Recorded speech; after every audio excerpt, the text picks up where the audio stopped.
ईशा, देखिए कांग्रेस पूरी तरह से जोर आजमाइश कर रही है ताकि विधानसभा इलेक्शन को फतेह किया जा सके, जीता जा सके। और ऐसे में तीसरी सूची भी जारी कर दी गई है। तो ऐसे में क्या कहना चाहेंगी कि सरगर्मियां आप किस तरह से तेज होती हुई और बीजेपी की क्या कुछ तैयारियां, कांग्रेस की तैयारियों को देखते हुए?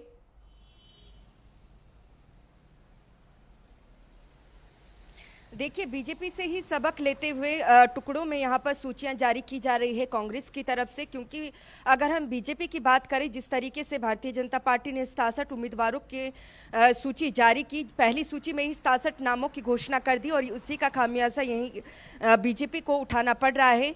लगातार जो बीजेपी के बड़े नेता हैं जिन्हें टिकट नहीं दी गई है, वो बीजेपी से किनारा यहाँ पर करते हुए नजर आ रहे हैं। कहीं तो ऐसे हैं जो निर्दलीय भी अपना नामांकन भरते हुए नजर आ रहे हैं। यही वजह है कि इस तरीके की कोई अंदरूनी अंतर्कलह ना देखने को मिले, बगावत देखने को ना मिले, और यही वजह है कि टुकड़ों में सूची जारी करती हुई कांग्रेस यहाँ पर नजर आ रही है। पहली सूची 31 नामों की थी, उसके 1 घंटे के बाद ही एक सूची और जारी की गई एक नाम को लेकर। और अब अगर हम बात करें तो देर रात 9 नामों की सूची जारी की गई है, जिसमें जो अहम नाम इस वक्त देखिए, कांटे की टक्कर 2 सीटों में जो देखने को मिलेगी वो एक तोशाम सीट है, भिवानी की जो तोशाम सीट, जो किरण चौधरी जहां से कांग्रेस की विधायिका रही हैं, लेकिन अब राज्यसभा के लिए वो चुनी गई हैं। उनकी बेटी को बीजेपी ने यहाँ पर उतारा है, श्रुति चौधरी को, जो कि पूर्व में भिवानी महेंद्रगढ़ से सांसद भी रही हैं। इस बार लोकसभा की वो टिकट चाह रही थी, लेकिन उनको कांग्रेस ने नहीं दी, और यही वजह है कि दोनों माँ बेटी की तरफ से कांग्रेस से किनारा कर दिया गया।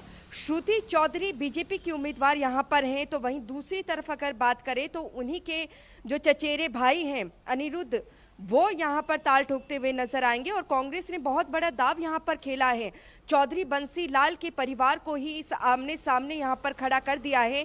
अनिरुद्ध की अगर बात करें तो ये उनका पहला चुनाव होगा, और चौधरी बंसी लाल के वो एकमात्र इकलौते पोते हैं, और ऐसे में कहीं ना कहीं जो लोगों की सहानुभूति है वो उनके साथ भी देखने को मिलेगी। जाट बाहुल्य इलाका है तोशाम, और वहां से किरण चौधरी 2005 से लगातार विधायिका रही हैं, लेकिन अब जिस तरीके से वो बीजेपी में शामिल हुई हैं, और जाटों की अगर वोट की बात करें तो जाट लगातार बीजेपी से नाराज चल रहे हैं, और कहीं ना कहीं जाट का जो तबका है वो कांग्रेस के खाते में अपना वोट हमेशा ही देता है।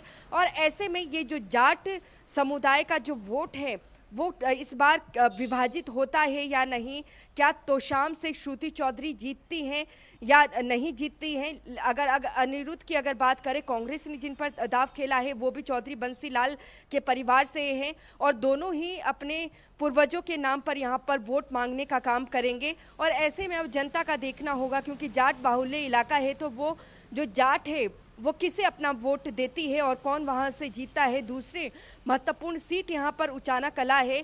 उचाना की अगर बात करें तो वहां से दुष्यंत चौटाला ताल ठोक रहे हैं, उन्होंने अपना नामांकन भी भर दिया है।